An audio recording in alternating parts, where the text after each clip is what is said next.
Brett, I'm curious to get your reaction to this, and this is in line with this. Like, what are the product features from a robot perspective that you think will come in the future? One of the threads that I saw over the last like 2 weeks was just around like human psychology reaction to robots, and like how like if you kind of make them look silly and goofy, like you humans have a certain reaction to that. And like as I sit here, and for folks who are listening and not watching, Brett has like there's a figure robot walking back and forth every once in a while behind Brett. And it like reminds me of this like reality that like you and your team are like, you're sitting in your office all day seeing this happen, and like it's become a normal experience to you. And I'm curious like what your reaction will be, or like what you think the adoption learning curve will be as like humans become sort of used to robots being around all the time. And I'll give one really quick anecdotal example, which is DoorDash uses some company to have these tiny little robots that like drive around in Chicago and deliver DoorDash deliveries. And every time we drive by one of them, me and my girlfriend are like, "Oh my god, this little robot is so cute. He looks like he's just trying to find his way around and like looks lost and all this stuff." And like it actually is like a pretty interesting experience. And I'm curious if you think I feel like my general sense has been the reaction to humanoids has been like slightly different, where like it just kind of looks like a human. It's like slightly ominous. Like, have you thought at all about like what the like home deployed version will look like relative to like industrial? Yeah. So yeah, a few thoughts on this. I think first is there will come a time here where you go out and about, like doing errands or going outside, and you'll see more. You'll see as many humanoid robots as you see humans, and I think that's going to be like I don't know. It's literally going to feel like a sci-fi movie. I think it's going to feel like 50 years of the future got pulled forward to today, and it's going to feel crazy. That's going to happen. You come here, you see like a lot of robots here, and it's awesome. Like, we really love it. We have robots walking around all the facility like all day, and some of them are talking to people, asking if they need water or coffee. Some of them are just walking around and just like on patrol basically, and it's just great. Like we like love seeing robots. It helps get the dopamine up, and it's just we have a lot of folks here for interviews and stuff too. It's just great seeing this stuff.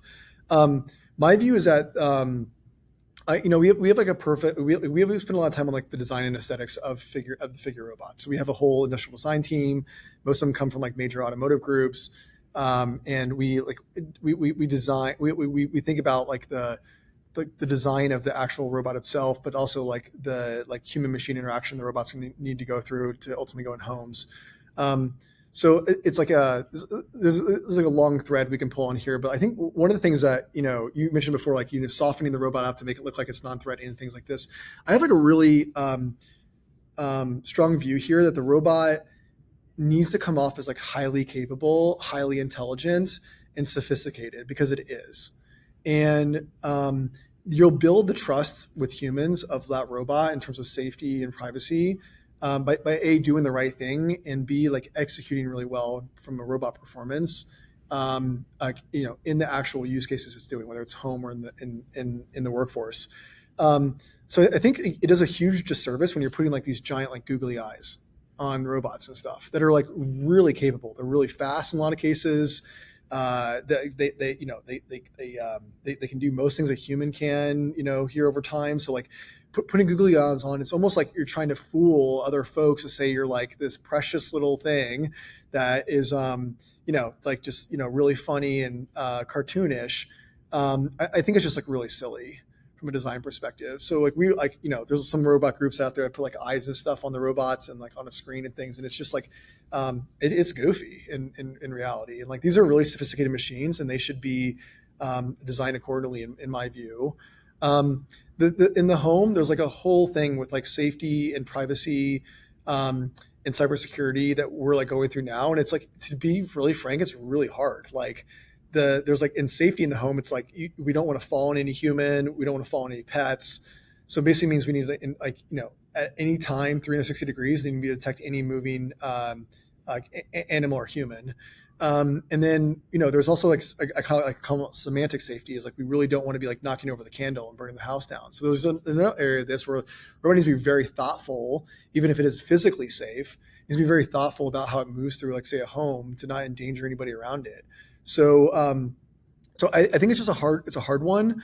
You kind of asked a little bit like more like how do we get like, like society to adopt this stuff. I really do hope there's like this mass collection of like sci-fi nerds like myself and the folks we have here that want humans in their home. I literally have a human in my home this week doing work.